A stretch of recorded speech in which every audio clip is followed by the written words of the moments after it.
In non-duality circles, in regards to enlightenment or awakening, we often hear something like, there's nothing to do, or something like, there's nothing to do because there's no one here, and so no one here to do it.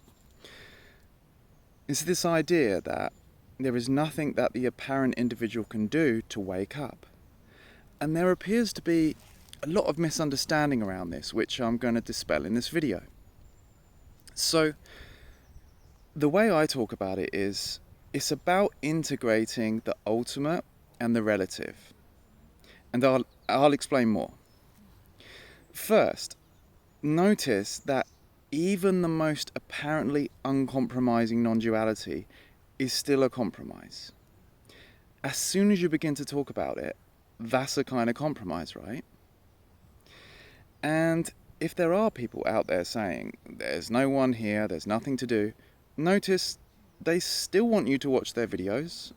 They still want you to turn up at their Zoom calls and come to their retreats so that they can tell you there's nothing to do, there's no one here, and there is just what is appearing. So, even they don't believe that on a relative level there's nothing to do. Otherwise, they wouldn't be doing it or encouraging anyone else to do anything. Why would you even be looking at a screen and listening to someone if there's nothing to do? Why not just go out into nature and sit in silence and listen to the birds? Which, ironically, can actually give you the message. And I get it. And yes, I know there's nothing to get, but I get it. It often comes from a good place, in the sense that it's born out of the recognition that to get to this, there's nothing to do, because it already is. To get to who you truly are, there's nothing to do, because you already are.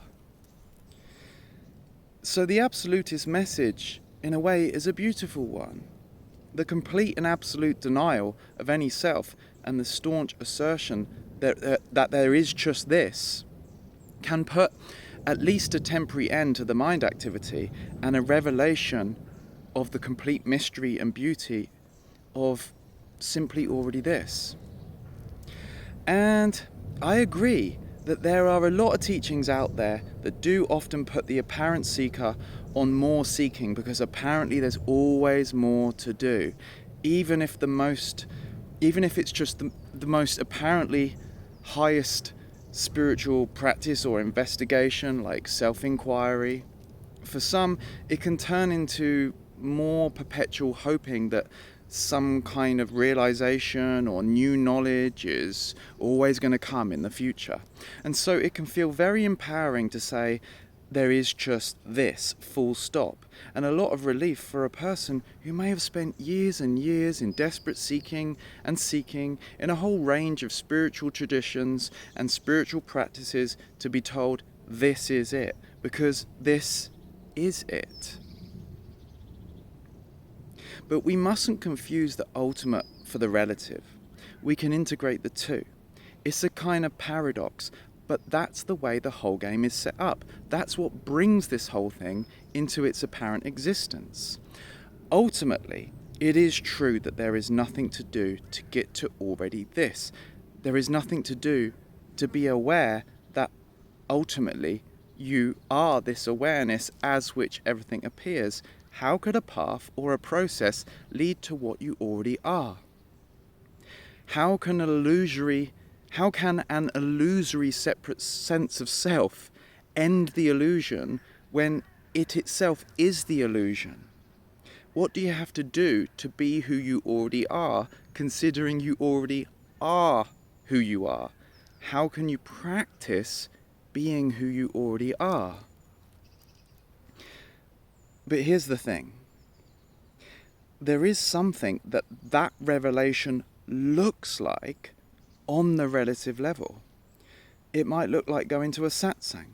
It might look like doing self-inquiry or the neti-neti process. It might look like reading a book or watching a video. It might look like listening to an uncompromising non-duality speaker.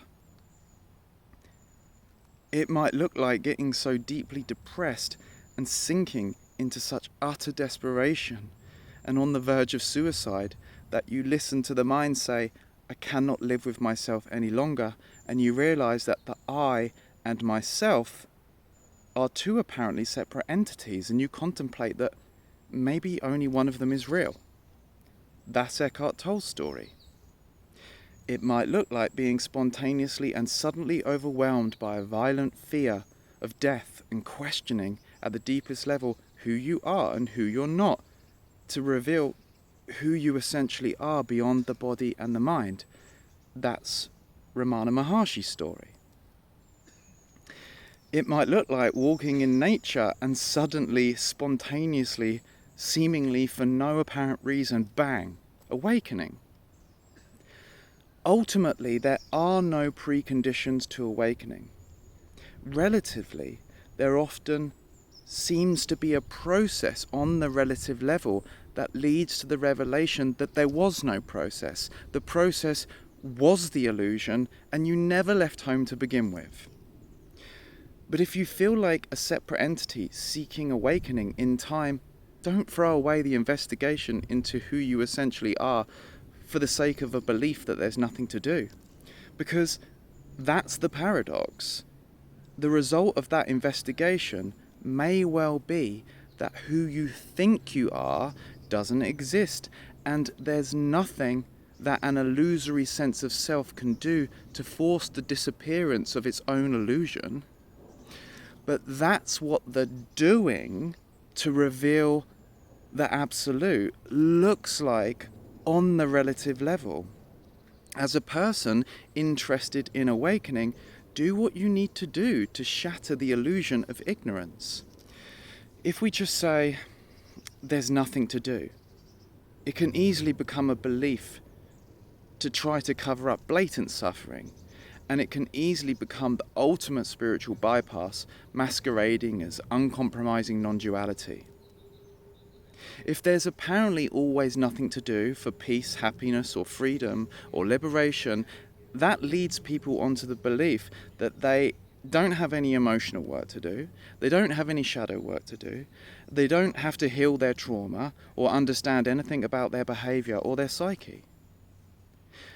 And they may miss out on science-based tools to reduce felt feelings of anxiety and initiate calming states in the nervous system.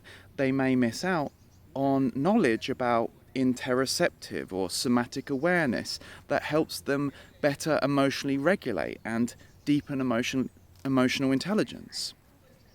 And they may bypass all of the emotional work and trauma work that they need to do to fully feel in the body and mind what the implications of this non-dual message really mean for how we think, feel, and behave in the world.